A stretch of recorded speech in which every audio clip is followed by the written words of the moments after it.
an effort to pacify the BJP leaders who are upset over the party's decision to accommodate the disqualified MLAs, Chief Minister BS Yediyurappa made appointments to key positions in various boards and corporations. Yediyurappa appointed presidents and vice presidents to 8 boards and corporations. Well, the BJP leader Sharat Bachegowda, who had been sulking over the denial of ticket to contest the bypolls from Hoskote constituency, has been appointed as the Karnataka Housing Board chairman.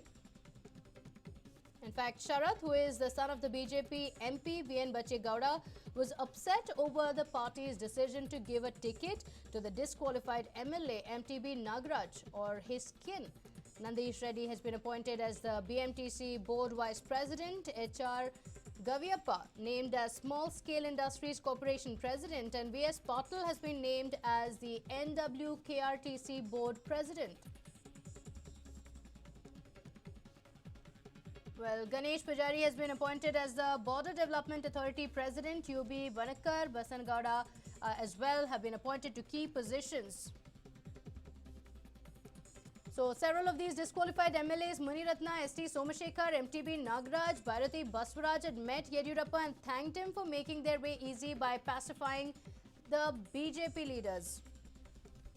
Let's go across to my colleague Adarsh, who joins us live from the newsroom with more details on this. Well, Adarsh, clearly attempts being made by the BJP leaders to ensure that the disqualified MLAs are accommodated is well known. All this while, several BJP leaders were upset that the disqualified MLAs are being accommodated and the BJP leaders themselves are being ignored. But now it looks like the BJP has found a way to make both the sides quite happy.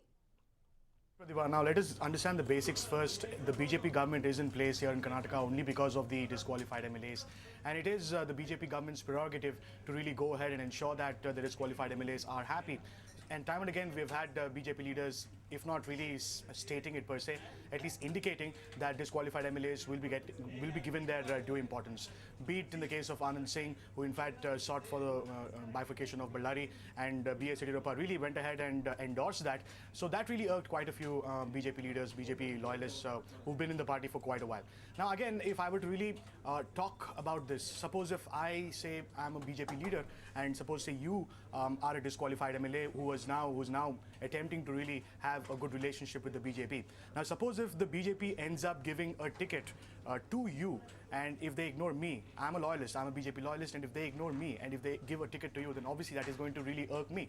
And that is the case that we're seeing in the BJP right now. Several leaders are unhappy about the fact that the disqualified MLAs are getting more importance than the loyalists, the BJP leaders who have been in the party fold for quite a while now. But again, this is a situation that BJP has to deal with, and as part of really some sort of a damage control, so to speak, and to really, as you said, keep both sides happy.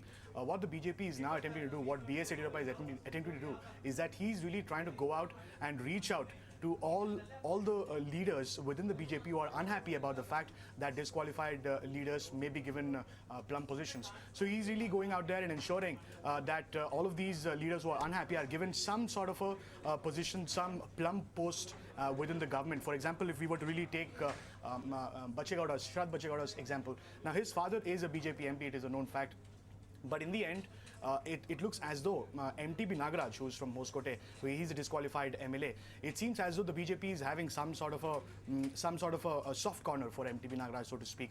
And in fact, if the Supreme Court were to keep them in a disqualified state by the time bypolls are approaching, then it is likely that the BJP might go ahead and give the ticket to MTB Nagaraj's son.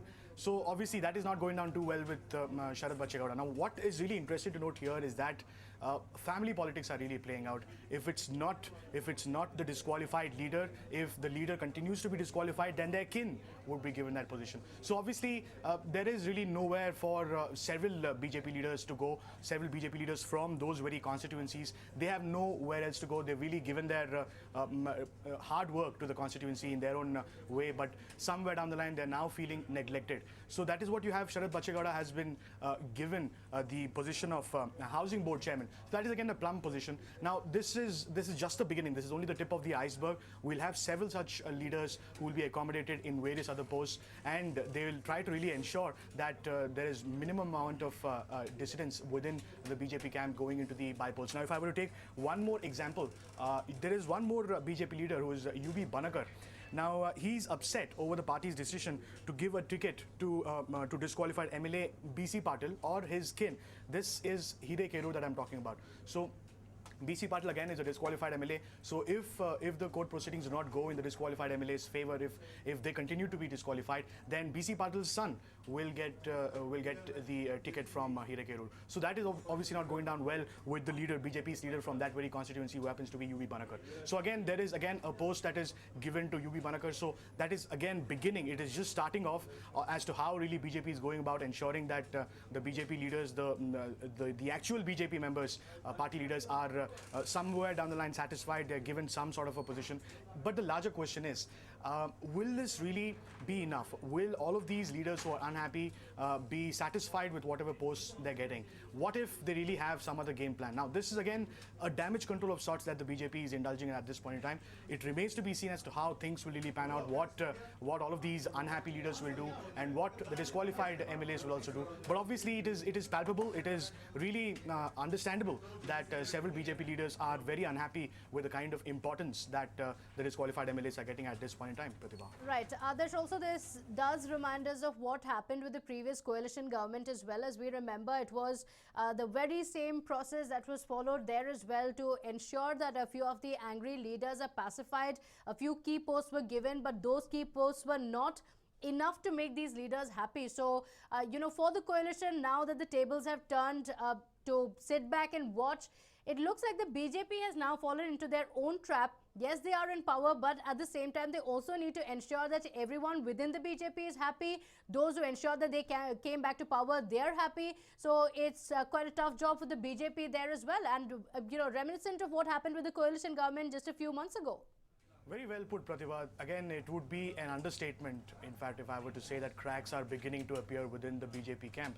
Now, it is very obvious. We've been seeing from day one as to how several leaders are unhappy right since BS Yediyurappa became the chief minister, given the fact that you have disqualified MLAs who have to be kept happy, who have to be satisfied, come what may, because BS Yediyurappa himself has stated that it is because of these disqualified MLAs that we are in power, that the BJP government is in power in the state. Now, as you rightly pointed out, this is the very, very similar, very, very same situation that we saw when the coalition government was in power.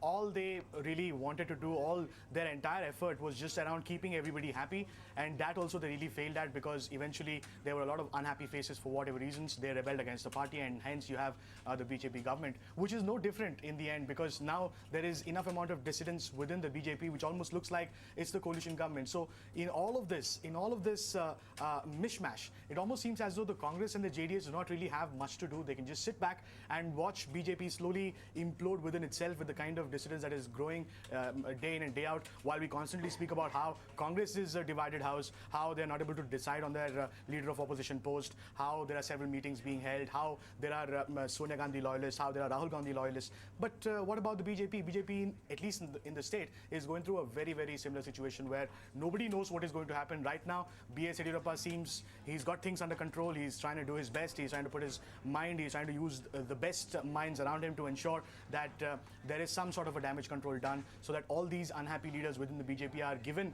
plum positions before the by-polls. Now, they will, of course, whether they'll take the position or not is a question in itself. But even if they were to take the position, and going forward, if the disqualified MLA or their kin were to win the elections from that particular seat, and how will that really go down with these leaders who are now given other positions in boards and corporations? It's again a difficult situation. Even if at this phase, in the short term, if the BJP is able to really mitigate the crisis by giving away these portfolios, it isn't really a permanent solution of sorts. We will have to wait and see as to what really transpires in the days to come, Pratibha. Right. Many thanks, Adarsh, for joining us with those details. And of course, the by-polls will also change the situation considerably for each of these parties in Karnataka.